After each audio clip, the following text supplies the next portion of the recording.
Hello viewers, welcome to Gateway Teach Academy. So in the video நம்ம பார்க்க போற topic maximum power transfer theorem. So இந்த maximum power transfer theorem நம்ம எதுக்காக பார்க்கறோம் அப்படின்னா நம்மளோட லோடுக்கு மேக்ஸிமம் எவ்வளவு பவரை நம்மளால டிரான்ஸ்ஃபர் பண்ண முடியும், ஸோ அந்த பவரோட கண்டிஷன்ஸ் என்ன, அதை டிரான்ஸ்ஃபர் பண்றதுக்கு நம்மளுக்கு என்ன கண்டிஷன்ஸ் தேவை, ஸோ அதை தான் நம்ம இந்த வீடியோல பார்க்க போறோம். ஃபர்ஸ்ட் ஆஃப் ஆல் இந்த மேக்ஸிமம் பவர் டிரான்ஸ்ஃபர் தியரம் நாம டிசி சோர்ஸ் கன்சிடர் பண்றப்ப ஸோ லோடுக்கு எவ்வளவு பவர் டிரான்ஸ்ஃபர் ஆகுறதுக்கு நம்மளோட கண்டிஷன்ஸ் என்ன, அண்ட் ஏசி சோர்ஸ் நம்ம அப்ளை பண்ணிருக்கிறப்ப நம்மளோட லோடுக்கு மேக்ஸிமம் பவர் டிரான்ஸ்ஃபர் ஆகிறதுக்கு என்ன கண்டிஷன்ஸ், ஸோ அதை நம்ம பார்க்க போறோம். இந்த maximum power transfer theorem so எதுக்கெல்லாம் அப்ளிகபிள், சர்க்யூட் எந்தெந்த சர்க்யூட்ஸ்க்கு அப்ளிகபிள் அப்படின்றத நம்ம ஃபர்ஸ்ட் தெரிஞ்சுக்கணும். ஓகே, ஸோ இந்த maximum power transfer theorem, it is applicable to linear circuits. So linear, we know that VI characteristics of the circuit should be linear, that is it should be straight line and it should be passes through the origin. So adha nama linear அப்படினு சொல்லுவோம். And at the same time in the maximum power transfer theorem can be applicable to active as well as passive circuits. So active as well as passive circuit mean nothing but, so passive means the elements which absorb the energy, active means the element which deliver the energy. Okay, so in the circuits in the elements, that is active passive elements, and the circuit should be linear, then we can apply the maximum power transfer theorem. Okay, so for the maximum power transfer theorem apply பண்றப்ப first நாம என்னென்ன cases பார்க்க போறோம் அப்படினா, first நம்ம DC source அப்படிங்கறத நமக்கு present ஆயிருக்கு சர்க்யூட்ல. சோ அப்ப மேக்ஸிமம் பவர் ட்ரான்ஸ்ஃபர் ஆகிறதுக்கு என்ன கண்டிஷன்ஸ் அப்படிங்கறத பார்க்கணும். அண்ட் அந்த மேக்ஸிமம் பவர் உங்களோட ப்ராப்ளம்ஸ்ல கேட்டிருந்தா சோ அதை எப்படி ஃபைண்ட் அவுட் பண்றது அப்படிங்கறத பார்க்கலாம். ஓகே, சோ ஃபர்ஸ்ட் கேஸ் பாத்தீங்க அப்படினா நம்மளோட மேக்ஸிமம் பவர் ட்ரான்ஸ்ஃபருக்கு ஃபர்ஸ்ட் நான் எடுக்கக்கூடிய case DC source. Okay, so இந்த DC சோர்ஸ் அப்படிங்கிறது, சோ இதுதான் என்னோட DC சோர்ஸ் அண்ட் இது என்னோட சோர்ஸோட ரெசிஸ்டன்ஸ், இது என்னோட லோடோட ரெசிஸ்டன்ஸ். ஓகே, இந்த மேக்ஸிமம் பவர் ட்ரான்ஸ்ஃபர் தியரம் நீங்க அப்ளை பண்ணனும் அப்படினா so one and only conditions, so load should be vary. நம்மளோட சிஸ்டமோட இம்பிடன்ஸ் வந்து எப்போதுமே சேஞ்ச் ஆகக்கூடாது, என்னோட லோட் மட்டும் தான் சேஞ்ச் ஆகும். ஓகே, இன் கேஸ் நம்மளோட சிஸ்டமோட இம்பிடன்ஸ் நம்மளுக்கு வேரி ஆயிருந்தது அப்படின்னா சோ அந்த கேஸ் பத்தி நம்ம லாஸ்டா டிஸ்கஸ் பண்ணலாம். ஃபர்ஸ்ட் ஆஃப் ஆல் லோட் அப்படிங்கிறது நம்மளுக்கு சேஞ்ச் ஆயிருக்கான்னு பாருங்க. சோ அந்த லோட வேரி பண்ணி தான் நம்ம மேக்ஸிமம் பவரை நம்மளோட இன்புட் சைடுல இருந்து அவுட்புட் பவருக்கு, நம்ம அவுட்புட் சைடுக்கு நம்ம டிரான்ஸ்ஃபர் பண்ணுவோம். ஓகே, சோ இப்போ அந்த லோட் வேரி ஆயிருக்கு. சோ ஃபர்ஸ்ட் கேஸ் பாத்தீங்க அப்படின்னா நான் ரெசிஸ்டிவ் லோட் எடுத்துக்கிறேன். சோ இந்த ரெசிஸ்டிவ் லோட் அப்படிங்கிறது எனக்கு சேஞ்ச் ஆகுது. சோ இப்போ இந்த RL நான் கண்ட்ரோல் பண்ணி நான் என்ன பண்ண போறேன் அப்படின்னா என்னோட அவுட்புட் பவருக்கு மேக்ஸிமம் பவர் டிரான்ஸ்ஃபர் ஆகுற மாதிரி நான் என்ன பண்றேன், சேஞ்ச் பண்ண போறேன். ஓகே, சோ அது எப்படின்றத நம்ம பார்க்கலாம். எனிவே நம்மளோட மேக்ஸிமம் பவரோட formula is nothing but I square into RL. Okay, so Pmax which is equal to I square into RL. So இந்த கேஸ்ல என்னோட RL ஓட வேல்யூ என்ன இருந்தா நம்மளோட மேக்ஸிமம் பவர் நமக்கு ட்ரான்ஸ்ஃபர் ஆகும். சோ இத தான் நம்ம தெரிஞ்சுக்கணும். ஓகே, சோ இப்போ இந்த மேக்ஸிமம் பவர், சோ இதுக்கு இந்த I square ஓட ஃபார்முலால சோ I ஓட value I is nothing but current flowing through the circuit. So I is nothing but Vs divided by Rs plus RL the whole square into RL. So இதுதான் என்னோட Pmax ஓட formula. So இந்த ஃபார்முலால so என்னோட RL ஓட value என்னோட RS க்கு ஈக்குவலா இருந்துச்சு அப்படின்னா then we can able to transfer the maximum power from input side to output side. Okay, so அப்போ இந்த கண்டிஷனுக்கு தான் எனக்கு மேக்ஸிமம் பவர் ட்ரான்ஸ்ஃபர் ஆகும். சோ அப்போ நம்மளோட DC source with இந்த ரெசிஸ்டன்ஸ், அவுட்புட் ரெசிஸ்டன்ஸ் நமக்கு வேரி ஆகுது அப்படின்னா நம்மளோட லோட் ரெசிஸ்டன்ஸ் நம்மளோட சோர்ஸ் ரெசிஸ்டன்ஸ் ஈக்குவலா நம்ம கொண்டு வரது மூலமா நம்மளுக்கு மேக்ஸிமம் பவர் அப்படின்றது நம்மளோட இன்புட்ல இருந்து அவுட்புட்க்கு ட்ரான்ஸ்ஃபர் ஆகும். ஓகே, சோ இதுதான் நம்ம பார்த்த first DC case. So next நம்ம பார்க்க போறது கம்ப்ளீட்லி AC கேसेस. So இந்த AC கேसेसலயும் ஃபார்முலா நமக்கு சிமிலர் தான். So that is no need to worry about that things. Pmax which is equal to I square into RL. Okay, so நம்மளோட first ஃபார்முலால எப்படி நம்ம I square RL யூஸ் பண்ணுவோம், similarly இதுக்கும் I square RL தான் நம்ம use பண்றோம். So இப்போ இந்த இடத்துல என்னோட டர்ம்ஸ் அண்ட் கண்டிஷன்ஸ் என்னன்னு நம்ம தெரிஞ்சுக்கணும். எனிவே I ஓட வேல்யூ பத்தி நம்ம தெரிஞ்சுக்கணும். So I is nothing but Vs divided by என்னோட total impedance present in the circuit. So Vs divided by Rs plus J times of Xs plus RL plus J times of XL. Anyway, the magnitude நான் represent பண்ணனும் அப்படினா, so how we represent it is, so Vs divided by, so under the root of Rs plus RL the whole square plus Xs plus XL the whole square. So இதுதான் நம்மளோட representation. Okay, so அப்ப கரண்டோட value என்னன்றது நமக்கு தெரிஞ்சிருச்சு. இப்போ நம்மளோட maximum power ட்ரான்ஸ்ஃபர்க்கான condition என்னன்றதை நம்ம பார்க்கலாம். பட் மேக்ஸிமம் பவர் ட்ரான்ஸ்ஃபர் ஆகணும் அப்படின்னா என்னோட லோட் கேஸ் வந்து நமக்கு சேஞ்ச் ஆகும். ஓகே, பட் இங்க நமக்கு பிரசன்ட் இருக்கிற லோட் பாத்தீங்க அப்படின்னா RL plus J times of XL. So இதுல நாம பார்க்க போற ஃபர்ஸ்ட் கண்டிஷன்ஸ் என்னன்னு பாத்தீங்க அப்படின்னா நம்மளோட RL வந்து நான் வந்து வேரி பண்றேன். ஓகே சோ அப்ப RL வேரி பண்றப்ப மேக்ஸிமம் பவர் நம்ம எப்படி ட்ரான்ஸ்ஃபர் பண்றது சோ அப்ப RL ஓட வேல்யூ என்ன இருந்துச்சு அப்படின்னா எனக்கு மேக்ஸிமம் பவர் ட்ரான்ஸ்ஃபர் ஆகும் சோ இத தான் நாம இதல பார்க்க போறோம் ஓகே சோ RL வேரி பண்றதுக்கு சோ டோட்டல் எனிவே நம்மளோட டோட்டல் பவர் என்ன Pmax I2 RL இந்த டோட்டல் பவர் மேக்ஸிமம் ஆகணும் then what will be the value of RL. Okay, so for இதுக்கான conditions that is Dmax divided by DRL which is equal to 0. Okay, so for total Pmax sort of formula என்ன which is equal to Vs square divided by Rs plus RL the whole square plus Xs plus XL the whole square into RL. Okay, so இப்போ இந்த இடத்துல நம்மளோட maximum power ட்ரான்ஸ்ஃபர்க்கான condition என்னன்றதை conclude பண்றேன். So இப்போ இந்த கேஸ் நம்ம அப்ளை பண்றோம். எனிவே நம்மளோட RL ஓட டேர்ம் நியூமரேட்டர்ல இருக்கு, டினாமினேட்டர்ல இருக்கு. So we can use the U by V method. Okay, so இப்போ U by V method. So first case நான் என்ன பண்றேன்? So Rs plus RL the whole square plus XS plus XL the whole square into Vs square. So RL நம்ம differentiate பண்றப்ப it becomes 1. So V into U dash minus U into V dash. V dash we can conclude as 2 times of Rs plus RL divided by V square. So V square is nothing but Rs plus RL the whole square plus XS plus XL the whole square.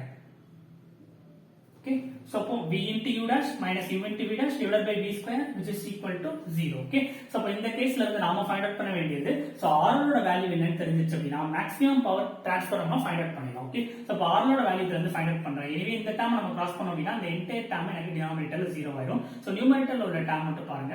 Anyway I express like this. So Rs plus RL the whole square Rs square plus RL square plus 2 times of Rs RL plus XS plus XL the whole square so which is equal to so in the Vs and Vs term I cancel பண்ணிடுறேன் so common எடுத்து so remaining terms பாத்தீங்க அப்படினா 2 times of RL RS plus RL square into 2 okay so இப்போ இந்த கேஸ்ல பொறுத்த வரைக்கும் 2 times of RSL 2 times of RSL get cancel so the RL square நான் actually move பண்ண அப்படினா so RL which is equal to RS square plus XS plus XL the whole square so under the root of so இதுதான் என்னோட RL கான condition okay so அப்போ நம்மளோட first கேஸ்ல நம்மளோட RL மட்டும் நான் வேரி பண்றேன் சோ அப்ப RL மட்டும் நான் சேஞ்ச் பண்றதுனால if the RL value is equal to square root of RL square plus XS plus XL the whole square then the maximum power will be transferred from input to output இதுதான் நம்மளோட first condition okay so என்னோட second கண்டிஷன்ல நான் check பண்ண வேண்டியது என்னோட XL term மட்டும் நான் வேரி பண்றேன் okay so XL alone vary So, if XL alone நான் vary பண்றப்ப anyway நம்மளோட maximum power transfer formula என்ன so இதுதான் நம்மளோட maximum power transfer formula so இப்போ இதுல என்னோட maximum power transfer ஆகணும் அப்படினா என்னோட denominator term நமக்கு எப்படி இருக்கணும் ரொம்ப smaller value ஆ இருக்கணும் அப்ப denominator term smaller value ஆ இருக்கணும்னா நாம இந்த XL தான் adjust பண்றோம் right அப்ப இந்த XL ஓட values நமக்கு இந்த entire term நம்ம 0 பண்ணோம் அப்படினா anyway நம்மளோட denominator term reduces maximum power increases so இப்போ நான் என்ன கன்க்ளூட் பண்றேன் அப்படினா இந்த XL க்கு பதிலா I can write it as XL is equal to minus XS so இப்போ XL க்கு பதிலா minus XS replace பண்ணனா இந்த entire term நமக்கு 0 ஆயிடும் so அப்ப நம்மளோட denominator term reduces நம்மளோட maximum power increases அப்ப XL நமக்கு வேரி பண்ற மாதிரி क्वेश्चनல ப்ரொவைட் பண்ணிருந்தாங்க அப்படினா so maximum power transfer கான கண்டிஷன் நமக்கு இதுதான் anyway நம்மளோட ஃபைனல் ஃபார்முலா எல்லாருக்குமே இதுதான் so இந்த ஃபார்முலாஸை மட்டும் நீங்க AC க்கு ரிமெம்பர் பண்ணா போதும் அதே மாதிரி DC க்கு இந்த ஃபார்முலா மட்டும் நீங்க ரிமெம்பர் பண்ணா போதும் ஓகே so நம்மளோட தேர்ட் கண்டிஷன்ஸ் பாத்தீங்க அப்படினா so both RL and XL vary so both RL and XL vary means so இந்த இடத்துல நான் ரெண்டுமே சேஞ்ச் பண்றேன் அப்ப ரெண்டுமே நான் சேஞ்ச் பண்றப்ப இந்த இடத்துல பொறுத்த வரைக்கும் என்னோட கண்டிஷன் என்ன அப்படினா so RL is equal to RS if I keep the RL is equal to RS and XS is equal to minus XL is equal to minus XS so இப்ப XL ஓட வேல்யூ நான் minus XS ஈக்குவலா வைக்கிறேன் so அப்ப இந்த term cancel ஆகும் and என்னோட RL RS நான் சிமிலரா வச்சிருந்தேன் அப்படினா அப்ப எனக்கு கிடைக்கிற மேக்ஸிமம் பவர் அப்படிங்கிறது எனக்கு ட்ரான்ஸ்ஃபர் ஆகும் from input to output okay so அப்ப RL XL ரெண்டுமே வேரி பண்ணாங்க அப்படினா இதுதான் உங்களோட கண்டிஷன் ஓகே அப்ப ஃபைனலா நம்ம என்ன கன்க்ளூட் பண்றோம் ZL is equal to RL minus J times of XL ZS is equal to RS plus J times of XS so I conclude ZL is equal to ZS conjugate so இதுதான் நம்மளோட maximum power ட்ரான்ஸ்ஃபர்க்கான condition okay so அப்ப AC source apply பண்றப்ப நம்மளோட impedance present ஆயிருக்கிறப்ப so அதுல என்ன data நம்ம லோட்ல change பண்ணோம் அப்படினா சோ அதுக்கு ஏத்த மாதிரி நம்மளோட மேக்ஸிமம் பவர் ட்ரான்ஸ்ஃபர் இந்த கண்டிஷன்ல தான் பாசிபிள் அப்படிங்கறத கன்க்ளூட் பண்றேன் சோ லாஸ்டா பாத்தீங்க அப்படினா நம்மளோட தேர்ட் கேஸ் இந்த தேர்ட் கேஸ் பாத்தீங்க அப்படின்னா சோ இதோட ஒரு ஸ்பெஷல் கேஸ் அப்படின்னு சொல்லலாம். ஏன்னா நமக்கு அப்ளை பண்ணிருக்கிற சோர்ஸ் வந்து நம்மளுடைய ஏசி சோர்ஸ் அண்ட் நம்மளுக்கு பிரசன்ட் இருக்கிற இம்பிடன்ஸ் பாத்தீங்க அப்படின்னா சோ லோட் இம்பிடன்ஸ்ல இந்த எக்ஸல் டேம் வந்து நம்மளுக்கு என்ன இருக்குது 0 ஆயிடுது. ஓகே, சோ அப்ப இந்த கேஸ்ல என்னோட எக்ஸல் டேம் நம்ம 0 பண்ணிட்டோம் அப்படின்னா நமக்கு ரிமைனிங் பிரசன்ட் இருக்கிறது RL கேஸ் மட்டும் தான். அப்ப RL சேஞ்ச் ஆகுற மாதிரி இருக்கிற condition already we know, right? So அப்ப RL வேரி ஆனிச்சு அப்படின்னா என்னோட ஃபைனல் கண்டிஷன் என்ன? RL is equal to nothing but square root of RL square plus XS plus XL the whole square. இதுதான் நம்மளோட கண்டிஷன், ரைட்? இந்த கண்டிஷன்ஸ்ல என்னோட XL அப்படிங்கற டேர்ம் நமக்கு இங்க 0 ஆயிருக்குது. சோ அப்ப XL டேர்ம் மட்டும் இந்த இடத்துல நான் 0 பண்ணேன் அப்படின்னா என்னோட final condition RL which is equal to RS square plus XS square. So இப்போ என்னோட RL ஓட வேல்யூ எனக்கு இந்த கண்டிஷன்ஸ் satisfy பண்ணுச்சு அப்படின்னா then the maximum power will be transferred from input to output. Okay, so இப்போ these are all the conditions. So இப்போ இதுல என்னென்ன கண்டிஷன் தெரிஞ்சுக்கணும்? ஃபர்ஸ்ட் ஒரு DC சோர்ஸ் பிரசன்ட் ஆயிடுச்சு அப்படின்னா நம்மளோட load resistance should be equal to the RS. இந்த கண்டிஷன் நமக்கு தெரிஞ்சிருக்கணும். சோ எனிவே அதோட பவரோட ஃபார்முலா நமக்கு காமன் தான். So no issue at all. So next பாத்தீங்க அப்படின்னா AC கேஸ். இந்த AC கேஸ்ல நம்மளோட இம்பிடன்ஸ்ல ஃபர்ஸ்ட் நான் வேரி பண்ண case RL. So RL vary ஆகறப்ப நம்மளோட கண்டிஷன் லைக் திஸ். அண்ட் என்னோட செகண்ட் கேஸ் XL மட்டும் வேரி பண்றோம். சோ அப்ப என்னோட கண்டிஷன் லைக் திஸ். அண்ட் என்னோட தேர்ட் கேஸ் பாத்தீங்க அப்படின்னா ரெண்டையுமே நம்ம வேரி பண்றோம். அப்ப என்னோட ZL should be the conjugate of ZS. Okay, so அந்த லாஸ்ட் கண்டிஷனா நம்மளோட XL மட்டும் நம்ம 0 பண்ணிக்கிறப்ப நமக்கு கிடைக்கிற இந்த கண்டிஷன் தான் இது. ஓகே, எனிவே நம்மளோட மேக்ஸிமம் பவர் ட்ரான்ஸ்ஃபர் அச்சீவ் பண்றதுக்காக இந்த ஃபார்முலா நம்ம யூஸ் பண்ணிருக்கோம். இந்த ஃபார்முலா யூஸ் பண்ணி இந்த சிம்பிளான டேர்ம்ஸ் நீங்க ஈஸியா ரிமெம்பர் பண்ணிக்கலாம். ஓகே, சோ அப்ப இந்த லோட் இந்த மேக்ஸிமம் பவர் ட்ரான்ஸ்ஃபர் தியரம் பொறுத்தவரைக்கும் நம்ம பார்த்த கண்டிஷன்ஸ் எல்லாமே சோ நம்மளோட லோட் வேரியா இருந்தா மட்டும் தான் இந்த மேக்ஸிமம் பவர் ட்ரான்ஸ்ஃபர் தியரம்கான கண்டிஷன்ஸ் நம்ம அப்ளை பண்ண முடியும். இன் கேஸ் என்னோட லோட் வேரி ஆகல, என்னோட சோர்ஸ் ரெசிஸ்டன்ஸ் வேரி ஆகுற மாதிரி உங்களோட क्वेश्चनல ப்ரொவைட் பண்ணிருந்தாங்க அப்படின்னா சோ அப்ப அந்த ப்ராப்ளம் நீங்க எப்படி கிராக் பண்ணணும் சோ அத நீங்க தெரிஞ்சுக்கணும், ரைட்? சோ இப்போ இந்த கேஸ் பொறுத்தவரைக்கும் ஃபார் எக்ஸாம்பிள் சோ இப்போ இந்த ரெண்டு ரெசிஸ்டன்ஸ் எனக்கு பிரசன்ட் ஆயிருக்கு. எனிவே இது என்னோட லோட் ரெசிஸ்டன்ஸ், இது என்னோட சோர்ஸ்.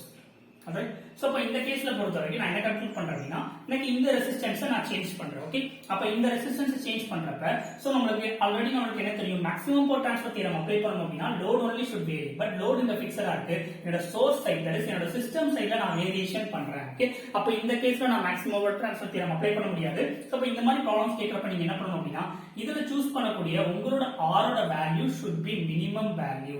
சோ அந்த ஆப்ஷன்ஸ்ல என்ன டேட்டா ப்ரொவைட் பண்ணிருக்காங்களோ அந்த டேட்டால மினிமம் வேல்யூ எதுவோ அதை நீங்க சூஸ் பண்ணுங்க. why? because minimum value choose பண்ணீங்க அப்படினா for example if I consider the R ஓட value 0, இப்போ R ஓட value 0 அப்படினா அந்த டைம் என்ன ஆகும்? it becomes short circuit. So இப்போ இது ஷார்ட் சர்க்யூட் ஆயிடுச்சு அப்படினா அப்ப நம்மளோட கரண்ட் எந்த பாத்த சூஸ் பண்ணோம்? என்னோட ஷார்ட் சர்க்யூட் பாத்த தான் கரண்ட் சூஸ் பண்ணோம் because current flows only through the low resistance path. அப்ப இந்த பாத்லயே கரண்ட் flow ஆகுது அப்படிங்கறப்ப என்னோட ரெசிஸ்டன்ஸ் எலிமினேட் ஆயிடுச்சு. அப்ப என்னோட ரெசிஸ்டன்ஸ் எலிமினேட் ஆயிடுச்சுனா current will increases. if the current will increases automatically maximum power will increase. Okay, so அப்ப maximum power எனக்கு transfer ஆகணும் if என்னோட source impedance vary, then you can choose the minimum value in the given options.